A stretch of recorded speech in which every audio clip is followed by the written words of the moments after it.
Ayan, good day mga ka-agri.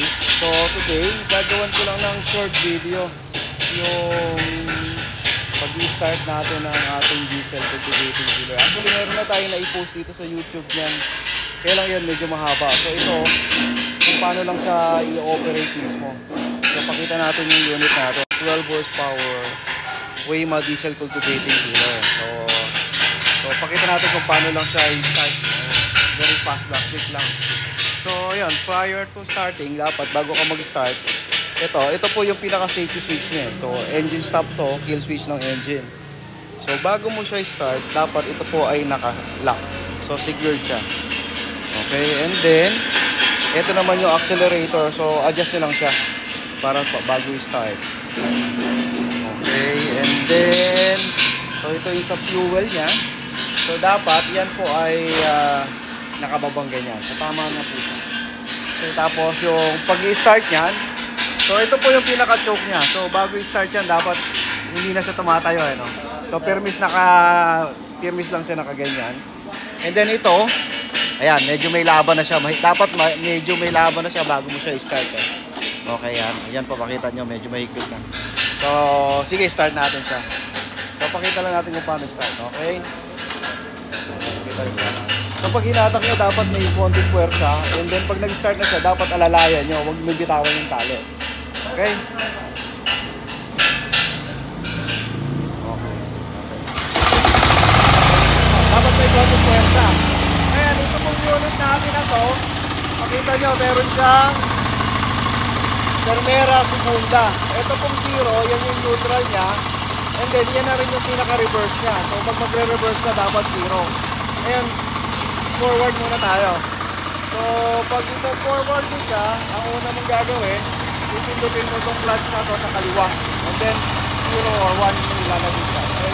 Kita nyo, hinatak lang yun. So pag i-release mo yun, tatakbo na yan. Okay? Ayan. So pag pinundot mo ulit yun, i-stop na siya.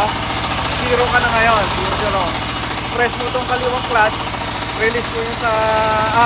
press mo yung kanan, release yung kaliwa. Ayun lang siya, ganun lang siya, napakasimple. Pag i-press mo yun, release mo to, then 1 o 2 ka, ayan. Release mo ulit yun, ako na siya. So, medyo mabilis po dito sa ano, kasi flat surface, medyo mabilis. Pero pag sa lupa yan, nag-aanap po. Okay? Okay lang doon. Okay na yun. Okay na. So, ganun lang siya kasimple. So again, pag yung ano, pag ikakambyo natin, ayan. So pag ikakambyo mo siya, ipe-press mo lang to. So ito yung cambio niya, either Primera or Segunda ka. So pag naikambyo mo na, i-release mo to, tatakbo na siya. So pag press mo ulit yan, hihinto na siya. And then, so kung i-atras ka, ilagay mo yung cambio sa 0. Then, i-press mo to at i-release mo to, tatakbo na ulit yan. So, ganun lang siya. Very simple to operate. Ngayon, ang lalagay naman natin yung attachment niya kung paano siya ginakabit. So, ito po, in-attach natin tong rotovator. So,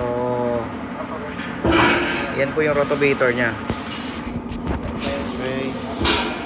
Kabilang side. Ngayon, para malaman nyo kung correct yung placement nyo ng rotovator, dapat itong talim yan, pag ganyan siya. So magkabilang side, dapat yung talim niya magkabilang side. So yun po yung kita niyo yung direction nito, nandito siya. Yung pinakatalim niya, ayun. So kabilang side, ganun din dapat. Okay, ayan yung talim niya. So puro pag ganun siya. Okay, and then pag nakakabit yung rotovator, dapat yung placement niya na stabilizer pag ganyan po. So yan yung magde-dictate ng lalim o yung lalim ng kain ito. Okay. So, ito po ay nasi-secured lang yan ng pin. So, ito po may pin tayong kinakabit dito. Yan, yan. Sinasaksak tayo na pin doon. Yan, kita niyo yung butas. So, yun yung magsisecure ng rotovator sa tiller. Ngayon, depende po sa spacing o pagitan ng mga talim nyo. Pwede, ito pong talim ng rotovator, pwede nyo yung palitan o bawasan. So, ilan kasi? 5 yan. So, pwede nyo bawasan yan. Okay. So, ito na yung rotovator natin. Next, yung pakita natin yung pagkakabit naman ng ditcher. So, ito yung ditcher. So, ito naman yung setup natin. Ngayon, kung gagawa ka na ng bed or flat na, so ganito na yung setup niya. Ito po yung ating ditcher. So, adjustable ditcher yan. So, ito po, kumbaga, ito yung complete set natin. So, rubber tire, ditcher, stabilizer, and rotovator. So, out of the box, magkakasama na lahat yan. So, ito na yung gagawa ka na ng kumbaga flat or bed na. Yan na po. Again, may adjustment naman yan. Pwede nyo ibaba. Okay. So, ito naman yung paano yung proper maintenance niyan. Ipakita natin. Ito kasi yung lagayan mo ng gear oil. So, mga 2 liters siya. Gear oil 90. Dito po siya nilalagay. Ngayon, ito naman po yung engine. So, engine oil yan. Siguro dito nasa 1.5. So, dapat may dipstick naman siya eh. So, ito dapat makikita nyo yung langis nandito lang sa may bungad na siya.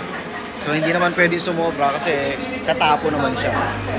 So, okay, yung gear oil, pwede nyong i-drain yan. Example, tayo, medyo matagal na nagamit. O, check nyo from time to time nga pala yung viscosity o yung lapot ng gear oil. Pag maluwag, pag medyo malabnaw pa siya, okay lang. So, once makita nyo malapot na, change oil na tayo. Change na tayo ng gear oil. So, yung gear oil, nandun sa ilalim yung, kita natin yun, ito pala, sa kabila. Ito yung, ayan, diyan ka pwedeng mag-drain. Okay? Sa engine naman, para maubos mo siya, dito naman yung engine. So, yun lang siya. Yung engine, ito nga pala, meron tayong pag mga bagong unit. Yung sa engine, nire-require namin after 20 hours ng operation, change engine oil na tayo. Yung gear oil, not so much kasi yun nga, kamukha nang minention ko kanina, check nyo lang, pag malabnaw pa yung gear oil, wag muna palitan. So, later on, basta i-check nyo lang siya. Once lumapot na siya, tingin nyo malapot na. Then that's the time na magpapalit tayo ng gear oil. Engine oil, after 20 hours, palit tayo. And then, meron naman siya manual. Nandiyan naman yung proper maintenance care niya ng unit. So, check nyo na lang siya doon. Ito po yung manual natin ng oil. Okay? O again, ito yung 12 horsepower natin na diesel cultivating tiller. Ito yung set. So, 12 HP diesel tiller, rubber tire, rotavator, stabilizer, and ditcher. So, ito pa yung tamang paraan ng pag-ooperate ng diesel cultivating tiller. So, thank you. Yun lang po mga kagi. Thank you po.